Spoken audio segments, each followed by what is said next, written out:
Hello Capricorn friends, I'm Annie Botticelli and welcome to my video, Capricorn August 2020 Astrology Must Knows. We are stepping out of the web of Venus retrograde and Mercury retrograde post-transits. We're stepping out of the main web of the high, heavy emotion, radical, life-changing energies of the eclipses. And even though we may see some news coming in still from those eclipses, the predominance of the energy has been cleared. Now, you will notice, and this is why I spend so much time on eclipses, that it's intense, like it's crazy intense. And there are so many things going on. People are freaking out. It's stressful. People can't sleep. You know, people who are affected by the lunar cycles and the eclipses are whacking them out. I mean, it's super intense, super emotional. So the first thing we have to celebrate this month is that we are free from most of that and all of the Venus and Mercury retrograde stuff. So that means that the things you couldn't do because of Venus here, you know, like at the end of July and the beginning of August, you can do your big money decisions, do your big, you know, home design things. You can do, you know, any of the things that Venus was ruling. Get your wardrobe, get your hair cut in a crazy way. Now, if you're doing any of these things, I still do advise you take as much advantage as possible if you're watching this early, like between July 22nd and July 28th, because those energies, it's like this beautiful little pocket.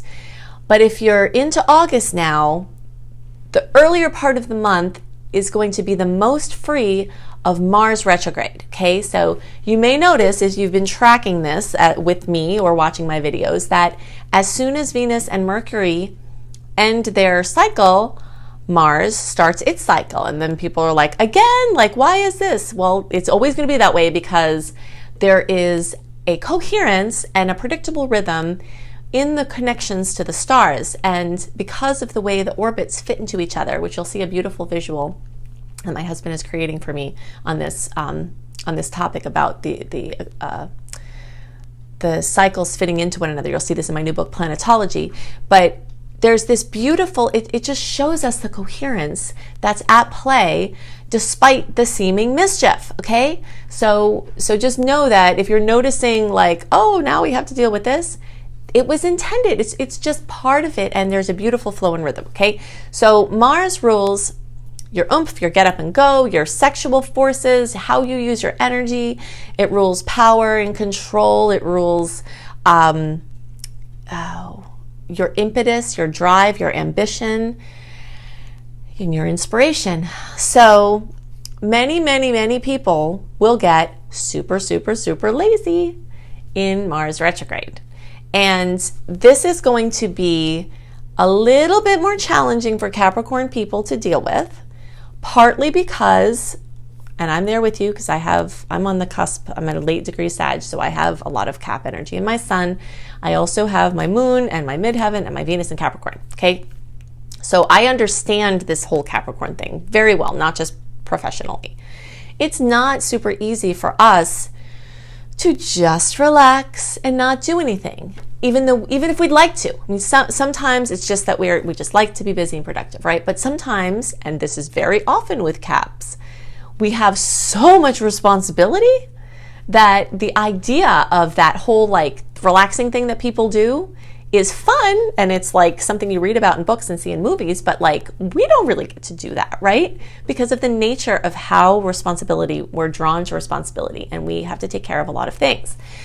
So this is going to make it a little bit more difficult as we move forward here, August, getting into the pre-retrograde shadow period, deeper every day into August, where certain things will be slowing down, and the degree to which you can be okay with that, not push it if it's not flowing, not get frustrated and just choose to disengage and just follow the flow, and come up with creative solutions that involve less work, the more enjoyable this can be for you. But the other reason why it's going to be a little bit more challenging is because the aspect that's occurring with Mars retrograde is in a square for Cappies. All right, so all the things that go on with Mars between now and the beginning of January, when its whole retrograde process ends, is going to be making those conflictive aspects with Capricorn. Okay, so don't dread it. take it as a challenge. That's a wonderful thing about Cappies that I know, is that we're not usually daunted by challenges, right? People are like, oh, this and that. We're like, all right, whatever. You know, we like do things that other people are daunted by in our sleep, pretty much, right? So just kind of like, instead of feeling worried or concerned as to what it might look like, just get your superhero, your super suit on and prepare to surprise and amaze yourself with the way that you can be flexible. Okay, now this is something interesting to note for Cappies at this time in August and the time beyond, is that your superhero powers have come from your capacity to just get in there and just do the work, right? That's a huge strength for Capricorns. But now your superhero flair is going to come from your capacity to be flexible. And that is not always as easy, because there's a certain way that we can see that looks like it's the way that makes sense to do it, and we do it that way, and that's a lot of times why it works out, right? But those types of things are not going to work out the way that you had done them before in this period of time. So the degree to which you can take the cues from the universe.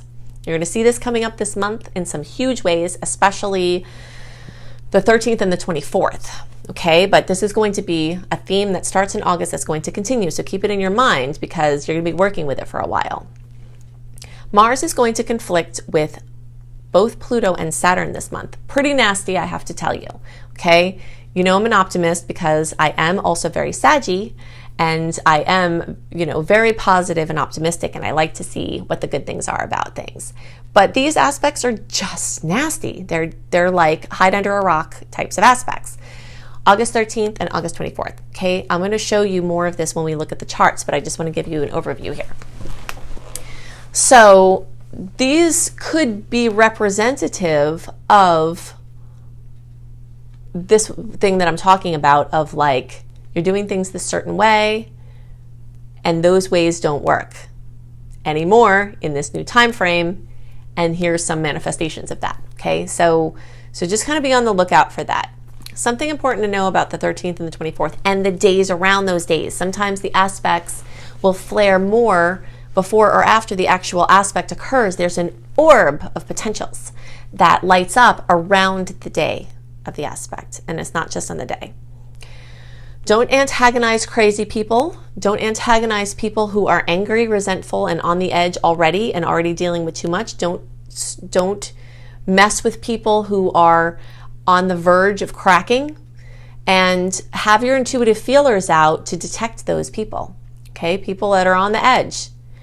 Don't engage with them. Avoid them, and be extra careful driving, be extra careful walking with your physical body. If you are in a situation that is unsafe for you and you're just kind of living in that situation, if you can take the note now of like trying to get to a safe space before this energy occurs, it could save your life even, you know? So just be super aware that people who are already angry, crazy, angry people, right? And they can't see beyond it. They may get more incensed at this time. And just anybody, the most mild-mannered, meek person, the storyline for the world at this time, and we can see it through various things that have come up already, you're going to see more of this. Resentments are coming to the surface, and they are not going to be ignored anymore, and they have to be dealt with. And the best thing that we can do is to try to deal with them in a productive way that doesn't cause more damage in the process of trying to get to an outcome. All right, so for you, if you have something that you have to deal with that you've been repressing, and Cappies are notorious for this. I talk about this with you all regularly, and I see it in myself as well. We just keep going, right? Like I always see us as the imagery that I get for myself, and maybe you'll identify with this too, is like a zombie who's like trudging along, just going forward, and their eyes falling out and their arms falling off. They got one leg, and they're just like going forward regardless of the fact that their body is disintegrating as they're like charging forward, right? And these zombies are very dangerous. Like they just keep going. It doesn't matter the state of them. So any places where you have just been like Also makes me think of that, it was a very long time ago, that Dunkin' Donuts commercial where that guy like wakes up and he's like, I gotta make the donuts, right? It's like that. Any places where you're like, I gotta do this, I gotta do this, I gotta do this, where you're not addressing the feelings, the resentment about it, the resentment of feeling overburdened and having to have so much responsibility and all these things. This is a time for you to proactively work with this. And if you don't proactively work with it, it's probably going to come up. And the way that it comes up may be in quite a combustive way if you don't navigate around it. Okay. So I suggest you get a punching bag, get a therapist, do whatever you got to do to not spread the poison that is going to come out that you've been suppressing, that may start to come out at this time. All right, but there are more things besides all this. So let's get down into the charts.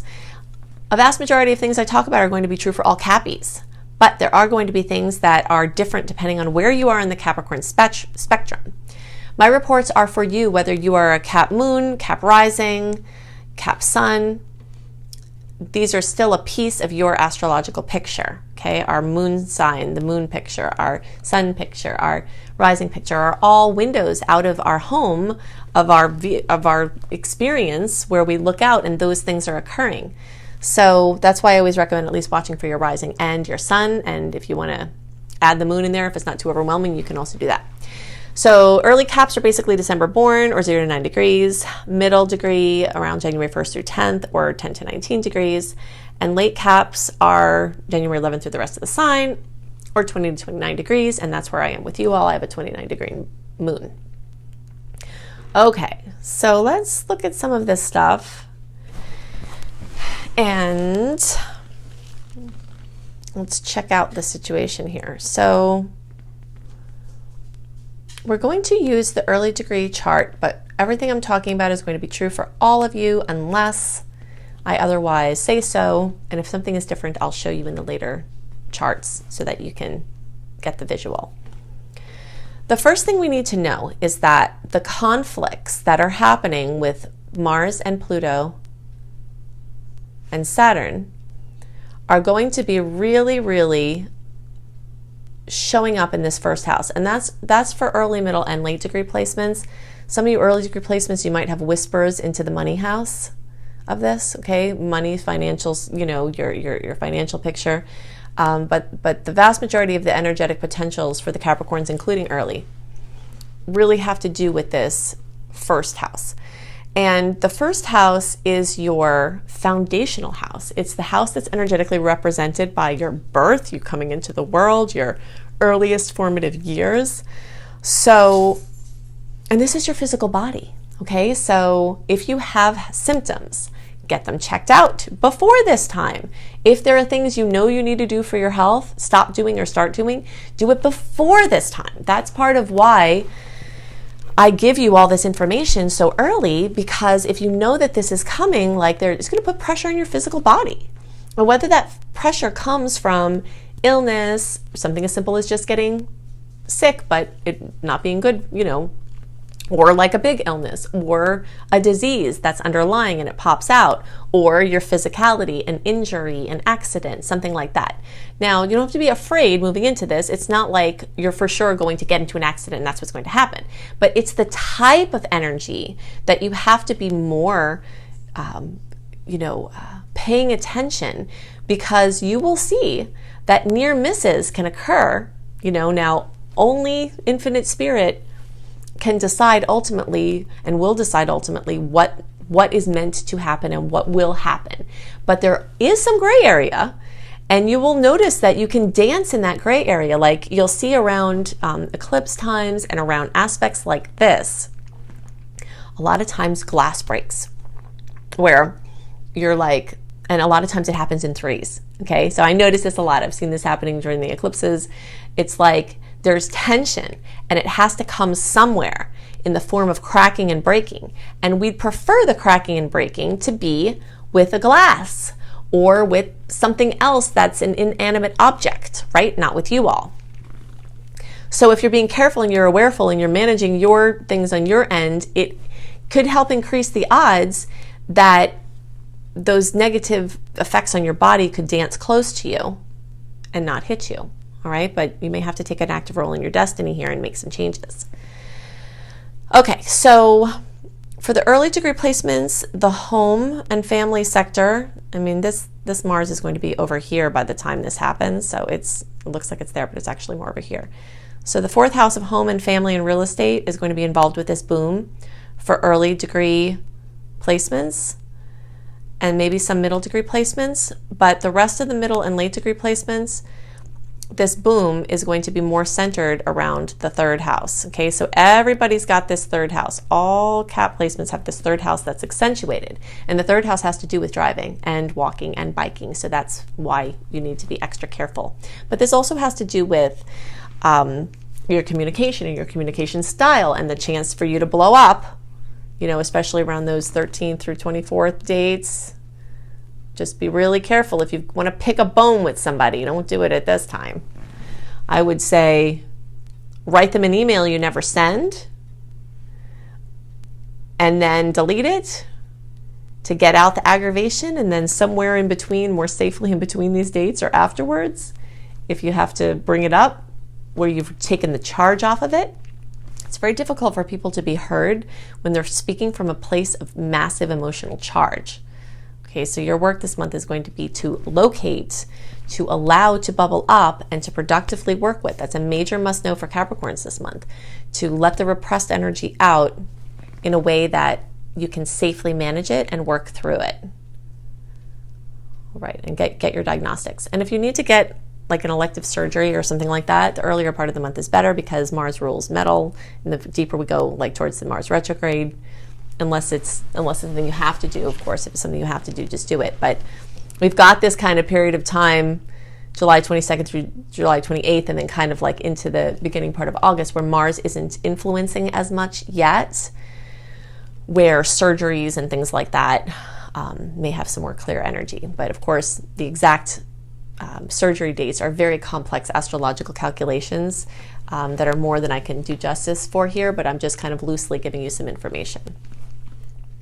Okay, so you can see, what else are we looking at here? We see that there's a very full 7th and 8th houses. That's early, that's middle. Oh, let's keep losing my chart. Okay.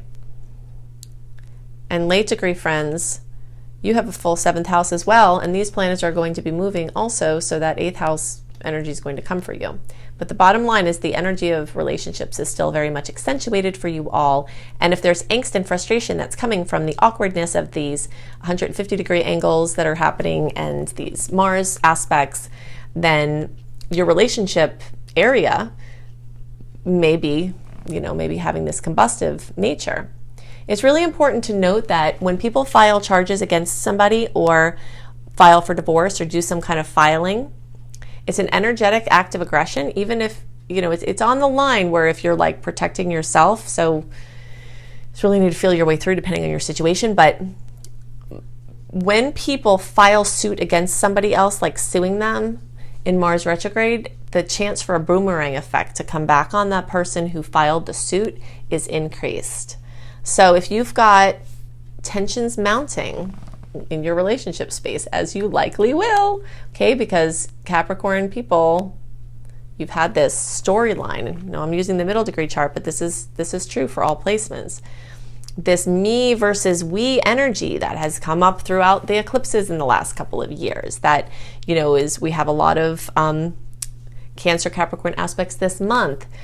There's a lot of tension there, and some of it can be good tension, like you're just finding your autonomy within your relationship and your partner's learning to give you space and it's working out with you and it's going well and you're just kind of finding your boundaries, and it could be a fine, joyous process that's not terrible. But for some Cappies, this is going to be quite antagonistic. And so if you're finding like you want to do something about it, there is the energy between July 22nd and July 28th, that's the most clear. Maybe a little bit in the beginning of August, but the dice, we have more than twice as many difficult aspects in August as we do sweet ones. So it's just kind of like, then we're getting into the Mars retrograde. So if there's something clearly that needs to be worked out between people that's going to involve in someone filing a divorce, feel into just letting the other person do it. You know, that might, I mean, it's obviously it's going to be different for different people in different situations, but the act of the aggression of I am filing suit and I am stopping this, I am separating this, that's the thing we have to be really, really careful of, because the boomerang effect is more evident and stronger in the Mars retrograde. Okay, so now let's talk about some nice things, shall we? As the planets start to move into Virgo towards the end of the month, the Virgo placements are going to trine the Cap placements, okay? So if the Leo placements are getting you down earlier in the month, because that is an awkward angle, that's the baby giraffe just coming out and trying to walk with his gangly legs type of energy, you're going to have a lot of that this month, all right? Finding your footing, not really sure about where you stand, trying to figure things out, there's awkwardness, ships passing in the night, just like, woo, things not connecting where you want them to be, that's going to happen a lot. But as the planets start to get into Virgo, then those are going to make nice aspects, okay? So you have that to look forward to if there's some ickiness you have to work with in the beginning part of the month.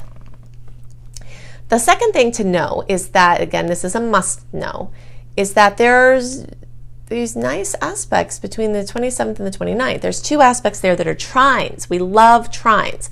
I love that these trines are after those danger dates of the 13th and the 24th, because it tells a possible story of conflict and then resolution, of a storm and then a silver lining, a storm and then a rainbow, right? So the order of it kind of has this potential, and also specifically for Cappies, because the movement away from the awkward angle of the Leo, moving into the nice angle of the Virgo, that happens later in the month too. So if you just kind of prepare yourself that's maybe going to be the flow of the conflicts that come, and then like the sweetness, then you know you might be able to go through it easier. So the first thing that's going to happen, actually let's talk about the Earth one first. The first thing that's going to happen is Mercury is going to get all the way over. Since Mercury's been in retrograde, it's been like slow and weird, but once it goes direct and all the shadow period is, you know, cleared up, it's going to chug. I mean, it's just like really fast. Go through Leo and then into Virgo. And then it's going to trine Jupiter. Okay, so for the early degree placements, and we love trines, okay, so we want this. Okay, so let's check out the areas of life where this aspect is going to be for everybody. Like around 9th house, maybe 8th house. We'll talk about what that means for early, and then 1st house, right? So middle degree placements, 1st house and 8th house. And late degree placements.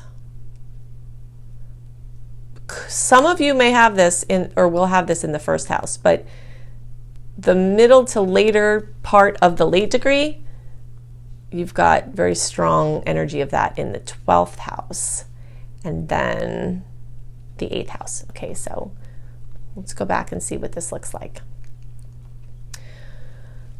So when we have a sweet smoochy aspect in the 1st house and the 9th house, as this will be manifesting for the early degree placements, recognition involving 9th house things is very likely. Okay, 9th house things have to do with teaching and learning, education in general, long distance travel, or relationships with people who are in different countries, citizenship, immigration, things like that, working with the church, spiritual breakthroughs, things like that. Okay, so the chance for something material to come. Okay, remember these are Earth, this is an Earth trine. So like something materially happening, like not just an emotional, sweet, like breakthrough, like something actually physically happening on the tangible level. Right now, some of the early degree placements and all of the middle and late degree placements are going to have the 8th house accentuated.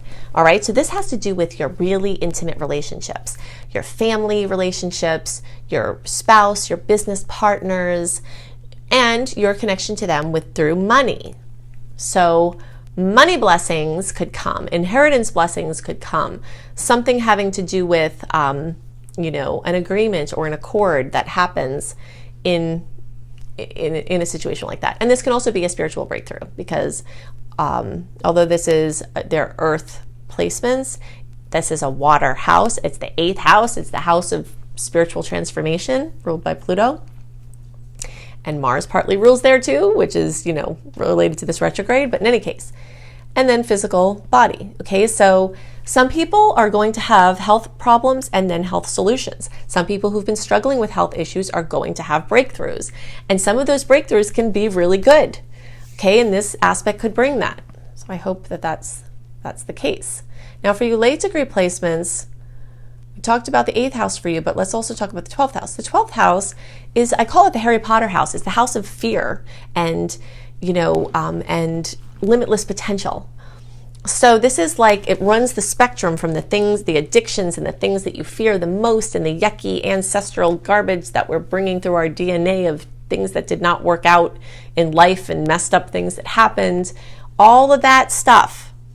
Then combined with the 8th house, it's kind of like forgiveness is really the best way to put that, because the 12th house and the 8th house, both of those have this strong, when we look at a spectrum, because everything, every sign, every placement, every planet has a range of potential expressions from lowest to highest. And any of these aspects can manifest along those lines. But when it's a nice aspect, there's usually more of a chance for the upper, you know, it's usually the higher end of the spectrum that's enunciated here, right? So in spirit speak. So forgiveness, like finding true forgiveness, breaking through a resentment that you had, and finding true forgiveness is one of the greatest gifts that anyone can have while in form in this world. Like to really experience forgiving yourself, forgiving somebody else, forgiving whoever, whatever the situation, forgiving God, forgiving whoever you're mad at. That breakthrough not only can result in peace and joy for you, but it can also result in money. I have seen this happen so much in charts with this energy of forgiveness in the 8th house also being tied up to family money, and sometimes people winding up being able to receive money, whether it's through inheritances or lotto or anywhere, support, capital, venture, anything. Because they've forgiven somebody, they've actually gotten money that comes to them. So you might find this. So if you seek to forgive, you may find that there's a financial yummy piece there for you. Whew. Okay, so those are the things that are most on my mind for you this month. If you'd like to have more information, check out the links underneath this video. Click on more. You'll see my Mars retrograde blog and video links. And definitely check those out because you'll want to understand how this energy is going to move and so that you can navigate through August in the best way, because the energy is going to get stronger for Mars retrograde. And if you know it's coming, you'll be able to work with the more momentum that we have now. Also, if you like written horoscopes by me, my written horoscopes are so much more simple than what I do here in the videos. I get, really in depth here, but my written horoscopes are just nice summaries of some general energies and the general storyline of the month for each sign 1 month early, including nice book reads that match the sun's placement and other wonderful blogs on that site. It's cozybysweetstarlight.com. That link is in the notes underneath. And then you can go to anniehelpsyou.com, sign up for my free email newsletter, and receive my 28-day virtual coaching program called Shine for free. That's a gift that I give my email community, and you get a lot of goodies that come with being in my email community as time goes on. So you can see that at anniehelpsyou.com. I also have free courses at my school, Luminous Life Multiversity, lumelife.com, L-U-M-E life.com. So living the Loom life. You can see courses, some free ones, at that site. And you can also see my paid course, which is Becoming a Professional Astrologer Mastery course. If you resonate with how I teach and you want to learn, either for your personal or professional purposes, I will teach you everything you need to know to do astrology in any different way you want to. You can see that at lumelife.com. So I hope you have a wonderful month, and I'll see you next month. Bye.